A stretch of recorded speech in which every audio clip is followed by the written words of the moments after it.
They say comparison is the thief of joy, but when your choice is between BMW and Porsche, we say go ahead, by all means. Nothing brings us car fanatic happiness like reviewing the specs of the latest cars in the market. In our test to see which is sharpest, the hot new BMW M4 CSL competes against the razor-sharp Porsche 718 Cayman GT4 RS. Let's get right to it. First up, who's the sharpest of them all? Three initials that are sure to send the heart pounding for any BMW fan: CSL.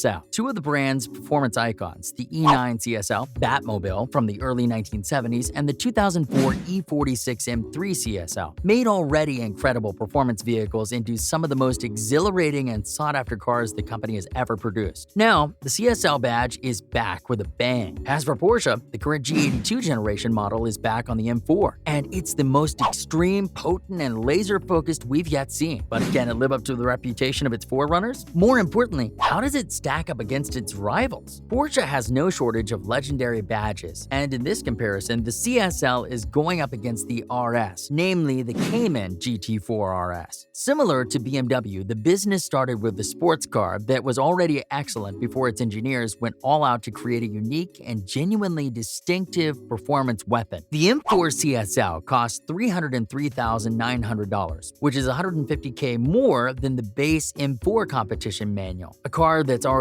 quite pricey. So we're thinking, what can we get for around the cost of a BMW M240i plus taxes? And is it worth it? Even though the idea of Porsche's most extreme 718 being a good deal at $300,800 sounds crazy, it's still a few $1,000s lower than the M4 CSL's starting price. The price increases by roughly $30K if you choose the Weissach Pack, an add-on that includes a titanium roll cage, 6-point seatbelts, and carbon finishes for interior and exterior pieces. Now, what are our first thoughts on the BMW M4 CSL? Now, the car's price is anything but light, but the L in the CSL stands for, you guessed it, lightweight. The carbon-shelled bucket seats, which weigh 24 kilograms less than the M4's stock components, are one of the largest weight-saving improvements. The rear seats are totally eliminated to save an additional 21 kilograms. Lighter wheels, suspension parts, and carbon ceramic brakes also save 15 kilograms of unsprung weight. With the sound deadening removed, an additional 15 kilograms are lost, while carbon fiber parts such as the bonnet, boot, and roof save 11 kilograms. Is that lightweight enough for you? Now, the titanium exhaust system saves an additional 4 kilograms, and smaller temperature control, kidney grille, and lighter taillight clusters also help to shed 4 kilograms. But get this, despite all these modifications, the CSL still weighs 1,625 kilograms, which isn't exactly a featherweight. But BMW has turned to the engine to release extra thrust. The 3.0-liter straight-six engine can now produce 405 kilowatts, 30 kilowatts more than the ordinary M4 competition, thanks to the revised exhaust and two turbos that run at higher pressure. Maximum torque remains the same at 650 Nm, and the CSL's only drivetrain option is rear-wheel drive. Next up, for the first look and feel. The normal M4 and the CSL have only minor differences when experienced from the driver's seat. As usual, the base cushion central hump, which is intended to keep your thighs in place, gets in the way for anyone who chooses to brake with their left foot. If you're a track day driver, it's definitely worth keeping this in mind. The carbon-backed seats that are optional on the regular version are standard here. The M4 CSL doesn't feel all that different from the basic model at first glance, as long as you steer clear of the Sport Plus mode.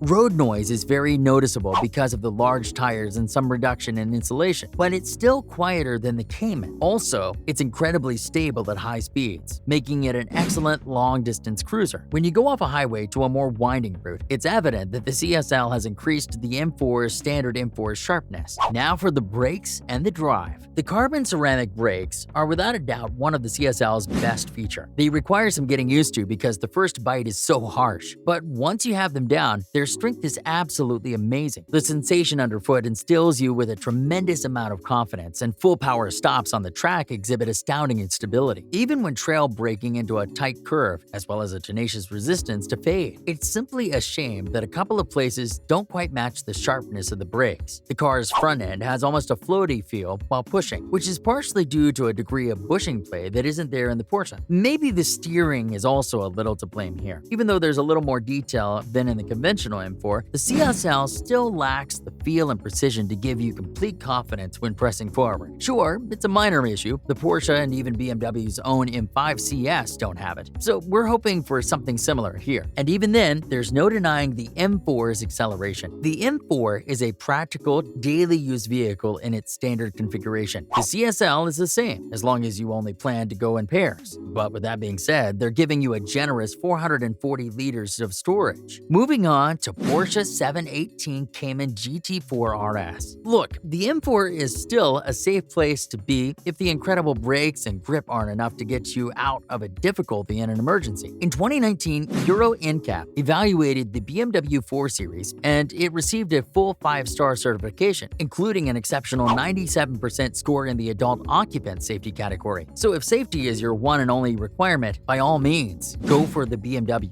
As for performance between the two, stick around for our verdict. So now, even though the cost of either of these cars won't be a major concern for many potential purchasers, the GT4 RS was found to be somewhat more economical than the CSL, which managed to score 13.3 liters over 100 kilometers. The Cayman GT4 is an impressive piece of engineering on its own, but upgrading it to full RS grade takes things to almost race car-like heights. The RS starts out 35 kilograms lighter than the GT4 thanks to its carbon fiber reinforced plastic bonnet and wings, lightweight rear window, and reduced interior sound insulation. This results in a curb weight of 1490 kilograms, which is significantly 135 kilograms less than its competitor in this instance. If you choose magnesium wheels, you can reduce that weight by an additional 10 kilograms. An extreme aerodynamic kit includes the redesigned outer panels, a distinctive swan neck wing, a deep front splitter, and air intakes in place of the typical rear windows all work together to increase downforce by 25% above the GT4. The 911 GT3, the GT4's big bro, has an innovative double wishbone suspension system up front, but this isn't the case with the GT4. In exchange for higher precision, the McPherson strut layout all around uses motorsport spec rise joints in place of every bushing. Now, let's talk about the car's power. The flat-six engine is what you'd expect from Porsche, and despite having the same 4.0-liter size as the GT4's, it's unconnected to that motor. Instead, the RS makes use of the 911 GT3's motor, which has been slightly detuned to produce 368 kilowatts at an exhilarating 8,400 RPM and 450 Nm at 6,750 RPM. Both numbers, especially torque, are lower than those of the M4 CSL, but the Cayman has a power-to-weight ratio of 300 kilowatts per ton, which is 10 kilowatts per ton higher than the BMW. A 7-speed transmission that can be managed with paddles behind the wheel transmits power to the rear wheels. Alternatively, shifts can be made by using the dashboard shifter, whose design resembles a manual gear. The car looks and feels like a race car inside and out. The balance and smoothness of the drive are simply sublime, something that's missing from the BMW. But when it comes to storage, Porsche doesn't even give you half of it. That's a wrap for this video. Out of these two, which one would you go for and why? Let us know in the comments below. As always, don't forget to like this video and subscribe to our channel for more videos like this. See you in the next one.